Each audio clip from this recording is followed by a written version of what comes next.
श्रृंखला सर्व आत्माओं के पिता परमात्मा शिव के द्वारा उच्चारित महावाक्यों के संकलन पर आधारित है। ओम शांति। गॉडलीवुड स्टूडियो द्वारा प्रस्तुत अमूल्य रत्न में आप सभी का हार्दिक स्वागत है। भारत में भक्ति विविधताओं से भरी हुई है। यहाँ न केवल पूज्य देवी देवताएं भिन्न भिन्न प्रकार के हैं, अपितु पुजारी भक्त भी विभिन्न प्रकार के हैं। कोई तो स्नेहपूर्वक पूजा करता है तो कोई केवल दिखावे मात्र, कोई प्रतिदिन नियम से पूजा करता है तो कोई कभी कभी। भक्ति के इन विभिन्न रूपों के पीछे वास्तविक रहस्य क्या है, आज हम ईश्वरीय महावाक्यों द्वारा समझेंगे। और इन महावाक्यों के स्पष्टीकरण के लिए हमारे मध्य हैं प्रजापिता ब्रह्मा कुमारिस ईश्वरीय विश्वविद्यालय के वरिष्ठ राजयोगी शिक्षक आदरणीय राजू भाई साहब। सब आपका आज के एपिसोड में बहुत बहुत स्वागत है। ओम शांति। सब आज हम बात करेंगे 30 अप्रैल 1983 के महावाक्यों पर, जिसका टॉपिक है परम पूज्य बनने का आधार। सब स्टार्टिंग में परमात्मा मधुबन की महिमा करते हुए कहते हैं कि इसी महान तीर्थ के मेले की यादगार अभी भी तीर्थ स्थानों पर मेले लगते रहते हैं। इसी समय का हर श्रेष्ठ कर्म का यादगार चरित्रों के रूप में, गीतों के रूप में अभी भी देख और सुन रहे हो। चैतन्य श्रेष्ठ आत्माएं अपना चित्र और चरित्र देख सुन रही हैं। ऐसे समय पर बुद्धि में क्या श्रेष्ठ संकल्प चलता है। तो सब इस भक्ति को और ज्ञान को जो परमात्मा ने कंबाइंड किया है, इस स्वरूप को थोड़ा सा और विस्तृत रूप से बताएं। वर्तमान समय जब परमात्मा का दिव्य अवतरण होता है और बच्चे परमात्मा से मिलने के लिए आते हैं, तो ये जो मेला मधुबन में लगता है, इस मेले की यादगार भक्ति मार्ग के अंदर अनेक स्थानों पर, तीर्थों पर मेले लगते हैं। परमात्मा कह रहे हैं कि कई स्थानों पर जो मेले लगते हैं, कथा कीर्तन करते हैं, गीत गाते हैं, वो सब संगम पर कुछ न कुछ प्रैक्टिकल हुआ है।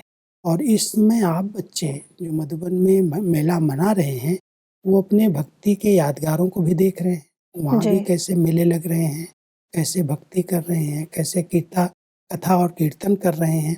तो जो चल रहा है वो चैतन्य में आप हो और प्रैक्टिकल भक्ति का यादगार अपना देख रहे हो। तो दोनों चीज़ें संगम पर परमात्मा से हम सन्मुख मिलन मना रहे हैं, मधुबन में वो मेला हो रहा है, और साथ साथ भक्ति के भी अलग अलग मेले जो चल रहे हैं उनका भी ज्ञान है, समझ है। तो वर्तमान समय डबल रूप से इस समय के मेले का भी नशा है कि हम भगवान से डायरेक्ट मिल रहे हैं और भक्ति में उसी के यादगार मेले सब जगह चलाए जा रहे हैं। जी, परमात्मा कहते हैं कि समझते हो ना कि हम ही थे, हम ही अब हैं और कल्प कल्प हम ही फिर होंगे। यह फिर से की स्मृति और नॉलेज और किसी भी आत्मा को, महान आत्मा को, धर्मात्मा को व धर्म पिता को भी नहीं है, लेकिन आप सब ब्राह्मण आत्माओं को इतनी स्पष्ट स्मृति है व स्पष्ट नॉलेज है, जैसे 5000 वर्ष की बात कल की बात है। कल थे, आज हैं, फिर कल होंगे।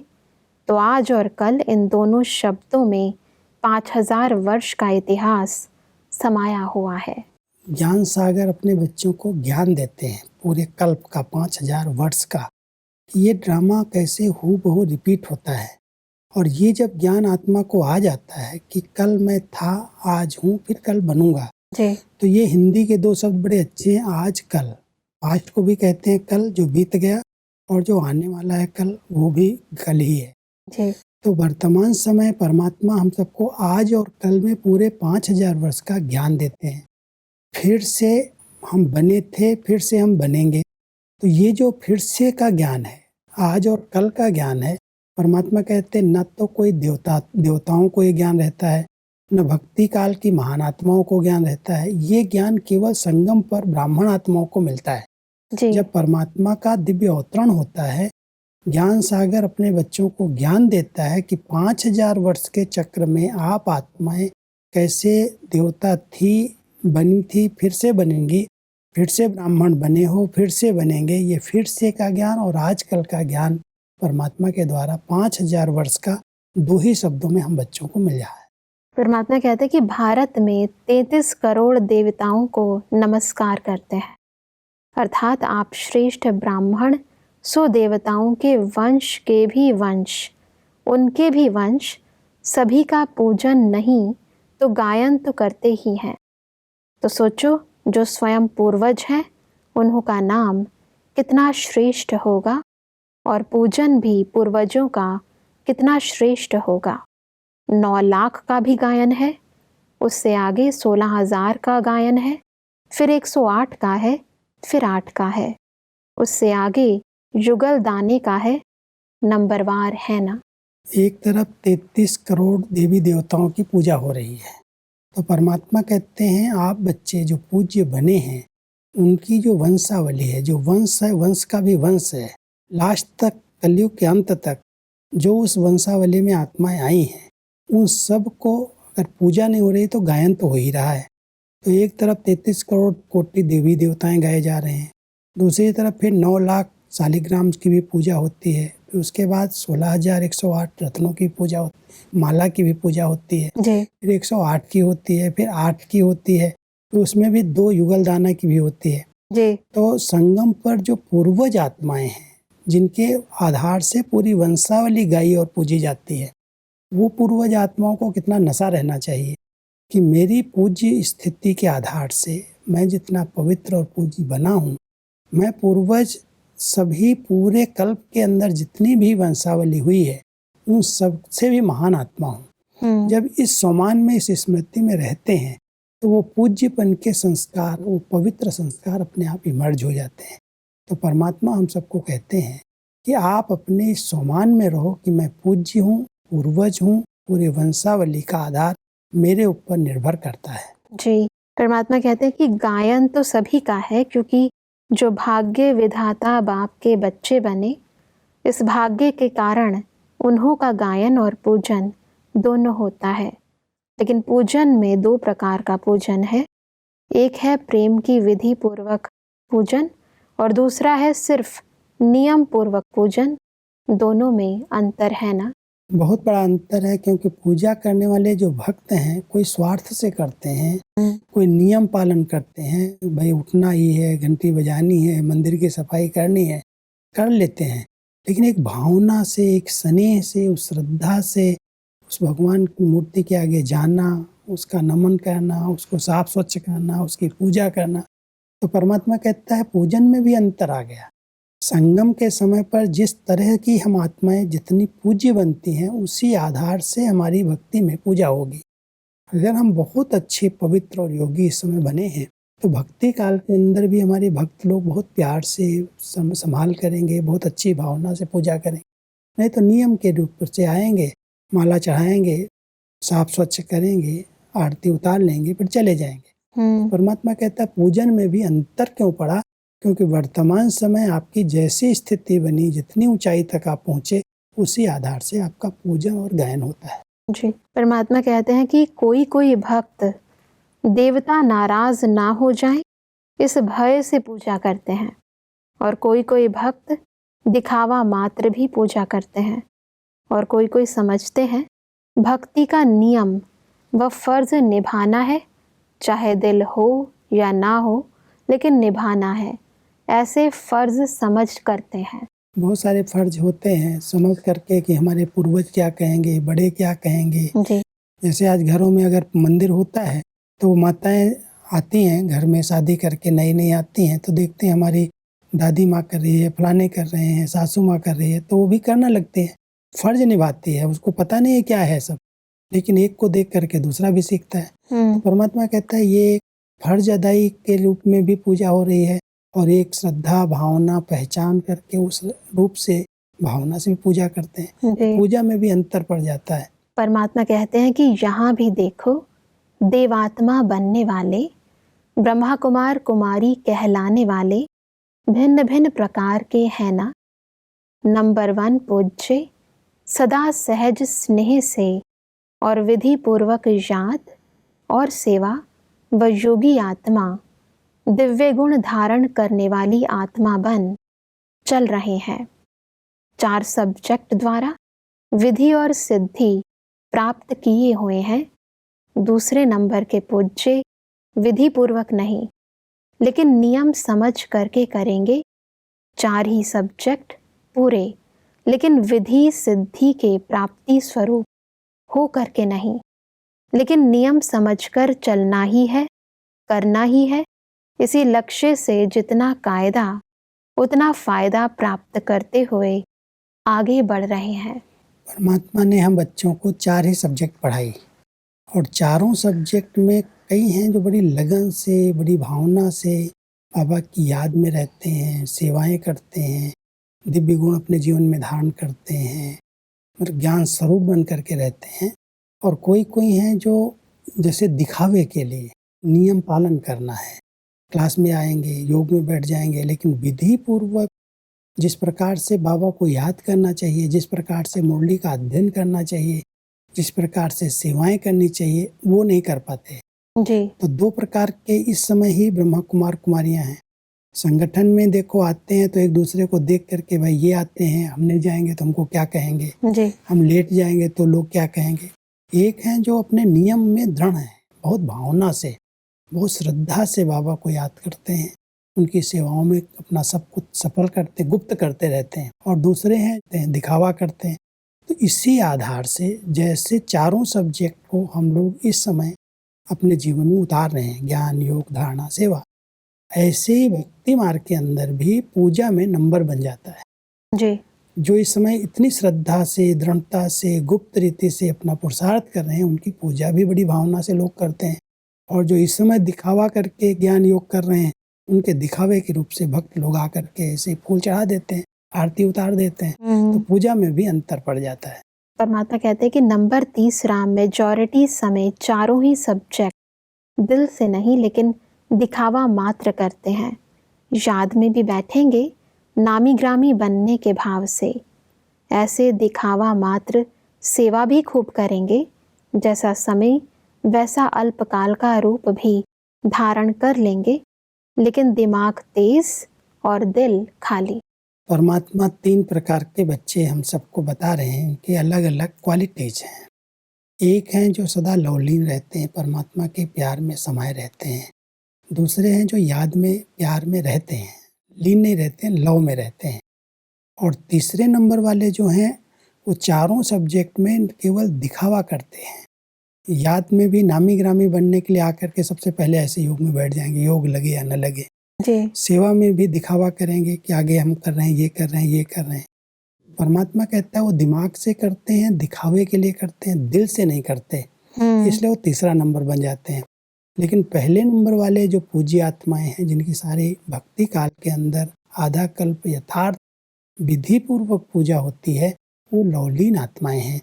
दूसरे लव वाले हैं और तीसरे दिखावे वाले हैं। चारों सब्जेक्ट करेंगे लेकिन दिखावा के लिए, दूसरे को पता चले कि मैं कुछ कर रहा हूँ। योग कर रहा हूँ तो लोगों को पता तो चलना चाहिए मैं योग में बैठा हूँ। मैं सेवा कर रहा हूँ तो सबको पता चलना चाहिए मैं ये कर रहा हूँ।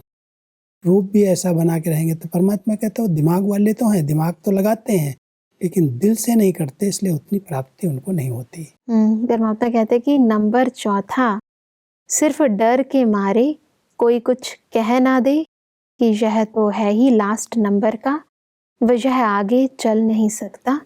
ऐसे कोई इस नज़र से नहीं देखे, ब्राह्मण तो बन ही गए और शूद्र जीवन भी पसंद नहीं, और ब्राह्मण जीवन में विधि पूर्वक चलने की हिम्मत नहीं, इसलिए मजबूरी मंझदार में आ गए। ऐसे मजबूरी व डर के मारे चलते ही रहते, ऐसे कभी कभी अपने श्रेष्ठ जीवन का अनुभव भी करते हैं, इसलिए इस जीवन को छोड़ भी नहीं सकते। ऐसे को कहेंगे 4 नंबर का पूज्य आत्मा। कई तो बाबा के ऐसे बच्चे हैं तो आ गए ज्ञान में, अभी इधर भी नहीं जा सकते, उधर भी नहीं जा सकते। तो बाबा कह रहे हैं वो जैसे मझधार में आ गए, मजबूरी से कर रहे हैं, लेकिन क्या करें, डर के मारे करना ही पड़ेगा। अभी नहीं करेंगे तो लोग क्या कहेंगे। तो ऐसे भी कई बाबा के बच्चे हैं जो 4 नंबर परमात्मा कह रहे हैं कि आते हैं डर के मारे, भाई लोग क्या कहेंगे, लोग संग्रह के लिए भी आ जाते हैं, लेकिन अंदर की जो लगन होनी चाहिए, अनुभूतियाँ होनी चाहिए, वो कभी कभी कर लेते हैं। लेकिन क्या करें, न इधर जा सकते न उधर जा सकते। अभी इतने समय से ज्ञान मार्ग में चले, अच्छे अनुभव भी किए हैं कुछ, लेकिन बार बार मझधार में जैसे पता नहीं ये राइट है या नहीं है, ये करना चाहिए या नहीं करना चाहिए। तो दुविधा की जीवन जो मझधार वाली है वो उनकी बनी रहती है। परमात्मा हम सबको कहते हैं, चौथा नंबर है, जो ऐसे भी मेरे बच्चे हैं जो डर के मारे नियमों का पालन करते हैं, लेकिन अंदर से नहीं आता है कि मेरा भाग्य इससे कितना ऊंचा बनेगा। नंबर 1 में जाने की बजाय वो चौथा नंबर बन जाते हैं। जी, परमात्मा कहते हैं कि तो उन्हों की पूजा कभी कभी और डर के मारे मजबूरी भक्त बन निभाना है। इसी प्रमाण चलती रहती और दिखावा वाले की भी पूजा दिल से नहीं लेकिन दिखावा मात्र होती। इसी प्रमाण चलते रहते। परमात्मा कहते हैं कि जैसा अभी स्वयं बनेंगे वैसे ही सतयुग त्रेता की रॉयल फैमिली व प्रजा उसी नंबर प्रमाण बनेगी और द्वापर कलयुग में ऐसे ही भक्त माला बनेगी। अभी अपने से पूछो मैं कौन।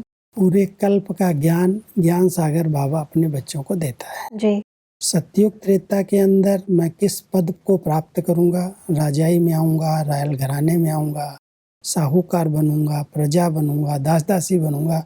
पूरे आधा कल्प के लिए इस समय जो हम पुरुषार्थ कर रहे हैं, चारों सब्जेक्ट पर जिस प्रकार की हमारा अटेंशन है उसी अनुसार हमारा पद होगा। सतयुग त्रेता में उसी का प्रारब्ध मिलेगा। और जब द्वापर काल भक्ति काल शुरू होगा तो इसी समय की जिस तरह की स्थिति रही है उसी अनुसार भक्ति मार्ग में हमारी पूजा भक्त लोग करेंगे। तो परमात्मा कहता है कई लोग होते हैं जो डर के मारे देवता नाराज न हो जाएं, इसलिए फूल चढ़ा के आ जाते हैं, इसलिए उनके आगे खड़े होकर के नमन कर लेते हैं, दिखावा मात्र डर के कारण। तो इस समय आप डर करके आप गहन योग में चल रहे हैं, नियम पालन कर रहे हैं, अपने अंदर का लगन नहीं है। तो पूजा में भक्ति काल के अंदर भी अगर देखेंगे जगह जगह पर मंदिर बने हुए हैं, कोई की सदा पूजा हो रही है, विधि पूर्वक पूजा हो रही है, कोई त्योहार पर पूजा हो रही है, और कोई के आगे तो ऐसे सब जाके हाथ जोड़ करके आगे बढ़ जाते हैं। हाँ जी, डर के मारे भी खड़े हो जाते हैं, भाई भगवान की मूर्ति है, थोड़ा तो ये नमस्कार कर लेना चाहिए। तो परमात्मा कहता है ये सब जो भी भक्ति काल या पूज्य काल है, सतयुग त्रेता द्वापर कलयुग, चारों युगों में जो आत्मा इस संगम का पुरुषार्थ करती है उसी अनुसार उसका पूरा कल्प चलता है। परमात्मा कहते हैं कि गायन का आधार है भाग्य विधाता बाप का बनना और पूजन का आधार है चारों सब्जेक्ट में पवित्रता, स्वच्छता, सच्चाई, सफाई। दोनों बातें हैं कि अगर हमारा गायन हो रहा है तो हम बाबा के बन गए तो गायन तो होगा ही। जी, संगम पर भगवान खुद जिसकी गुणों की महिमा कर रहा है, गायन कर रहा है, उनका गायन तो पूरा कल्प हो जाएगा। लेकिन अगर पूजनीय बनना है, सतयुग त्रेता की बाद जो हमारी भक्ति काल में पूजा शुरू होगी, परमात्मा कहता है उसका आधार है पवित्रता, स्वच्छता, सरलता, सत्यता।